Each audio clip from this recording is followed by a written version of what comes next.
tarde a todos, meu nome é Marco Aurélio. Eu queria agradecer aos colegas de mesa e também aos demais formuladores pela oportunidade da gente elaborar conjuntamente um projeto que eu já olhei as notas técnicas e estou vendo agora o acabamento final, Rita Casaro, estou achando da melhor qualidade, estou muito feliz de me sentir parte disso. Eu vou fazer uma breve introdução, eu não vou aqui ficar explicando muito o que está no documento, está lá escrito, vocês leiam, depois, se tiverem perguntas, vocês façam. Eu vim aqui criar mais uma discussão de contexto e lembrar para vocês que a gente tem aqui permanentemente pensar num projeto para o Brasil. Se a gente não estiver pensando num projeto para o Brasil, dificilmente ele virá de cima para baixo, né? A gente tem que pensar em alguma coisa diferente do que os burocratas são capazes de fazer. A gente tem que construir através da associação, né, social, civil, sindicatos e associações diversas. Então, esse é o caminho mesmo que nós estamos fazendo aqui já há algum tempo, né, Murilo? Tentando fazer esse esforço de permanente reavaliação quais são os caminhos que a gente tem pela frente. Nós estamos numa conjuntura muito complicada. Eu estou aqui na frente do púlpito, aqui no Clube de Engenharia, falando aqui em 2016, mas sabendo que nós estamos dentro de uma situação absolutamente excepcional dentro da história recente do Brasil, da história da democracia brasileira. E, portanto, não é necessário voltar muito atrás para a gente dizer de onde que nós partimos para fazer o projeto. Nós partimos de novembro de 2014, quando foi eleito um governo com uma pauta de propostas ligadas à expansão da infraestrutura, basicamente, no Brasil, e como uma estratégia para engatar um processo de industrialização. Evidentemente que as infraestruturas logísticas e energéticas foram imediatamente tratadas como prioridade nos últimos 13 anos. E chegava um pouco do momento da gente avançar, né, na fronteira da infraestrutura urbana. Claramente, essa é um campo de obras e de intervenção que não atende diretamente o grande capital, né? Vai atender mais a sociedade difusa. E, portanto, é muito curioso que nessa virada de novembro de 2014 a gente tenha reformulado esse projeto que tinha sido eleito, né? Bom, de uma forma ou de outra, eu me recordo aqui algumas percepções de novembro de 2014, quando eu olhei o mapa do Brasil e a divisão dos votos. Eu não sou um marxista, nunca fui, mas me veio claro na ideia de que se tratava de uma luta de classe. Nós tínhamos o Norte e o Nordeste, a rigor, né, fazendo uma escolha determinada, e o Sul e o Sudeste com outra escolha completamente diferente. Se a gente entrasse dentro de uma cidade próspera do Sudeste, por exemplo, e olhasse dentro dessa cidade, tinha lá, nas zonas ricas estava o azul, nas zonas mais pobres estava o vermelho. Aquilo, para mim, claramente significava um processo de luta de classe, né? Quando a gente chega em janeiro de 2015 e assume o Ministério da Fazenda um ex-banqueiro, né? Tudo bem que é um engenheiro também, nós temos que valorizar a engenharia, né, João Guilherme? Mas é um engenheiro que vai assumir ali a posição e vem de instituições financeiras, como um homem de confiança, anunciando ali um ajuste fiscal que não fazia muito sentido dentro daquele projeto que havia sido eleito, né? Em seguida, em junho de 2015, prendem Marcelo Odebrecht. É uma prisão preventiva, ele está 1 ano preso, não teve indulto de carnaval, não teve indulto de Natal, enquanto muitos da população carcerária brasileira teve. E não se trata de prisão preventiva. Naquele momento, eu percebi que não havia força política dentro do país capaz de colocar numa prisão um dos atores mais importantes do pacto político brasileiro. Então, tratava-se de alguma coisa vinda de fora. Quando nós avançamos de junho de 2015 até o presente momento, essas coisas apenas mostram para a gente que se estabeleceu um ambiente de muita instabilidade. Eu, quando vejo a classe política sendo atacada, eu me preocupo também como um todo, eu me preocupo, porque a quem interessa isso? A situação da conjuntura, ela mostra elementos muito contraditórios. Nós temos uma instabilidade política gigantesca, no entanto, há uma grande entrada de capital estrangeiro de curto prazo nesse momento.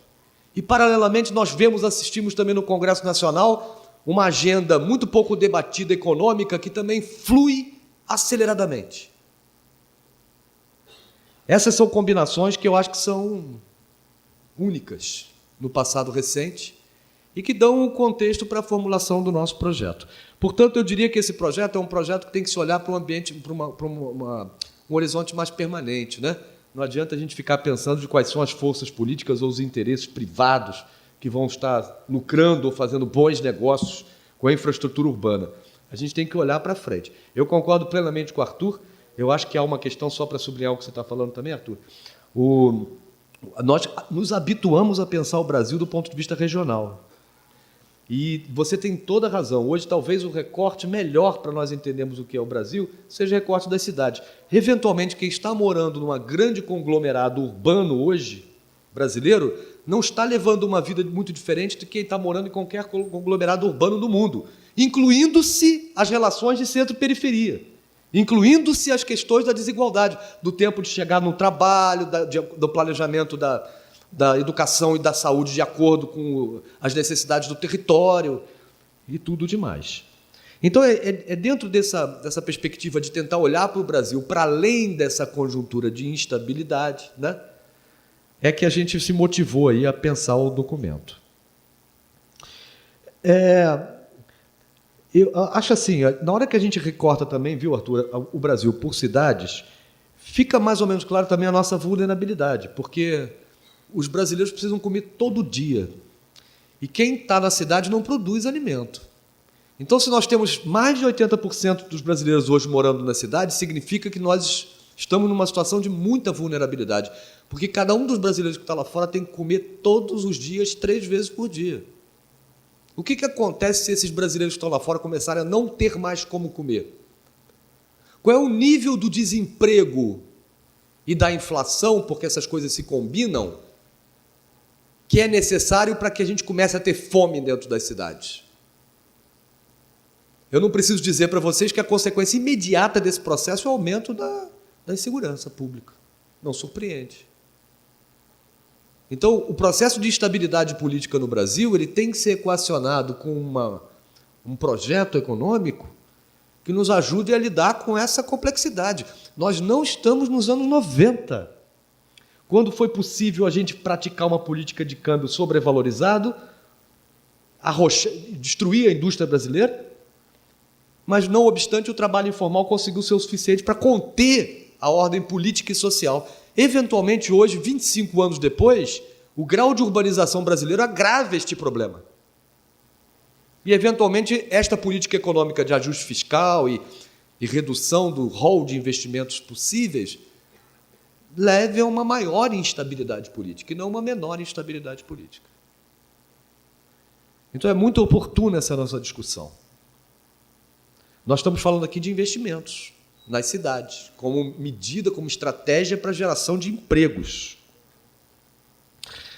Claramente existe um conjunto enorme de municípios hoje, talvez uns 400 municípios, boa parte deles nas regiões, nos conglomerados urbanos, nas conurbações urbanas, em torno das capitais mesmo. Esses grandes conglomerados urbanos apresentam uma densidade compatível com a viabilidade para o capital privado na prestação de concessão para muito serviço.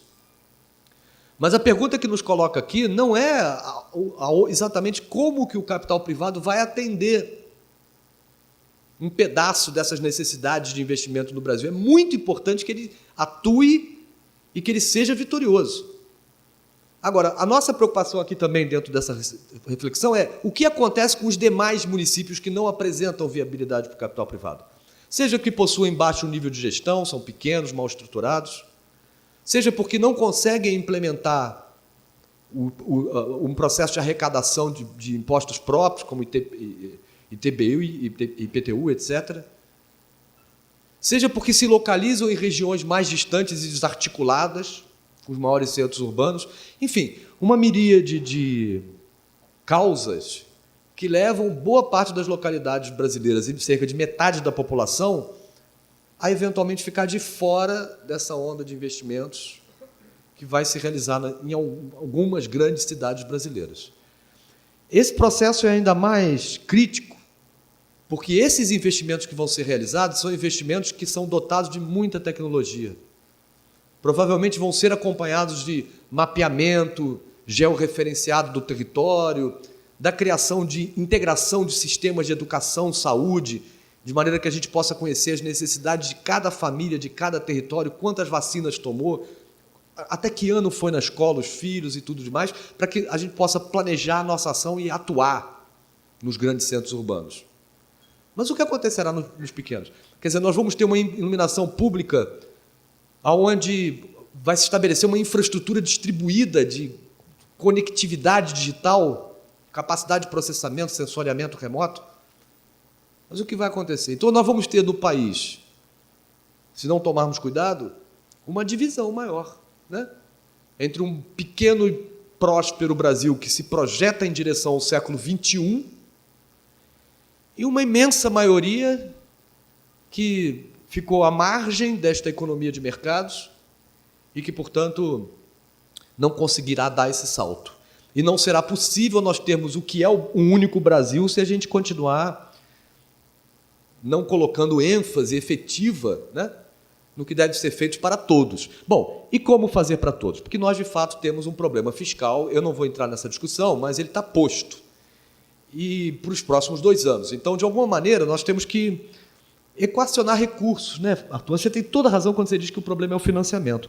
E aí a gente tentou dar uma pensada, pensando um pouco de finanças municipais, tentar gerar algumas ideias, alguns conceitos, inclusive boa parte deles consensuais. O que está no documento, né, modernização de gestão, implementação de sistemas de gestão, né, uma ênfase muito grande no controle de despesas e, portanto, na integração das secretarias, né, no processo de planejamento municipal, integrado com planos diretores. Isso tudo já é um ingrediente dominado pela comunidade de prefeitos do Brasil. O que não fica muito óbvio é de onde veio o dinheiro. E aí não tem outro jeito. O dinheiro tem que vir do governo federal. Ele tem que vir da União, da Secretaria do Tesouro Nacional. Mas como fazer com que o Tesouro Nacional, dentro de um processo de ajuste fiscal, se proponha a financiar projetos nos municípios? E aí, naturalmente, que nós temos que ter saída tanto para a qualidade dos projetos, quer dizer, recursos para que a engenharia possa estabelecer os parâmetros da intervenção, mas também recursos para se realizarem as obras. E, naturalmente, que a Secretaria do Tesouro Nacional vai estar tão mais propensa a estudar projetos específicos de financiamento ou investimento em educação, saúde, etc., na medida em que bons projetos sejam apresentados. Então, para que bons projetos sejam apresentados, os estados, aqui a gente pensou nos estados, podem ocupar um papel muito importante nisso, né, como mobilizadores de recursos para as prefeituras menos capacitadas conduzirem processos de licitação para formulação de projetos e posterior apoio, né? E, mais uma vez, como fazer isso? Bom, de onde vem o dinheiro? E aí, o dinheiro ele existe. O dinheiro ele existe. Ele só está sendo mal equacionado, né, pela nossa tradição política. Boa parte das obras no nível municipal e estadual, do território brasileiro, hoje se apresentam dentro da Lei Diretrizes Orçamentárias da União e na forma de emendas parlamentares, muitas emendas parlamentares que prevêem projetos, pontezinhas, rodovia, recapeamento de rodovia, construir um hospital, construir uma escola, construir uma creche, etc, etc, etc. Só que esses projetos hoje, eles na realidade nem existem, porque os parlamentares se pleiteiam hoje junto do Ministério das Cidades recursos orçamentários para as obras, o Ministério das Cidades, por critérios que nem sempre nós compreendemos, decide se esses recursos vão ser recursos orçamentários ou recursos financiados pelos bancos públicos. Muito bem, essa talvez não seja a melhor maneira da gente combinar recursos públicos. Quer dizer, se nós pensarmos que os recursos orçamentários são recursos não reembolsáveis, ou seja, as prefeituras não precisam devolver o dinheiro para a União, o dinheiro da pontezinha, etc., que está sendo aprovado na emenda parlamentar. Enquanto que, se eles forem pedir o dinheiro nos bancos públicos, as prefeituras se endividam para fazer isso. Endividam, às vezes, de maneira cara, custosa. Então, uma das propostas que a gente fez foi tentar iniciar uma discussão, ela não é simples de ser implementada, onde nós combinaríamos os recursos para gastos de capital gastos de investimento previstos no orçamento federal seriam direcionados para os bancos públicos e os bancos públicos combinariam recursos não reembolsáveis com recursos reembolsáveis a partir da alocação e das necessidades do projeto. Então, por exemplo, uma prefeitura muito pequenininha ou muito frágil, numa situação difícil, que não conseguiria realizar bons projetos e conseguir gerir os investimentos, ela eventualmente pode contar com o governo do Estado para a formulação de projetos e com os bancos públicos para colocarem uma maior parte de recursos não reembolsáveis e uma pequena parte de recursos reembolsáveis. Ou seja, combinar recursos reembolsáveis com não reembolsáveis de acordo com a necessidade, com o perfil, né, e com a capacidade de cada uma das prefeituras de repagar aqueles recursos. Então, essa é uma maneira que a gente encontrou, que ela é uma maneira que contribui para uma melhor avaliação desses projetos, né? Porque os bancos públicos eles hoje estão preparados, eles já fazem isso. Eles sabem avaliar projetos de acordo com a sua viabilidade, de acordo com o seu cronograma físico-financeiro, de acordo com o bom uso de tecnologias, né? Com a comprovação do uso dos recursos. Os bancos públicos já trabalham assim. Então, seria simplesmente o caso de aumentar a qualidade da alocação de recursos no país, contribuindo para o que o Arthur falou, de certa maneira, para a gente aumentar aí uma das dimensões, né, do aumento da eficiência, que é a eficiência alocativa. Eu não vou falar mais, eu vou me esgotar aqui, aguardar as perguntas e passo a palavra para o nosso colega Jurandir. Obrigado.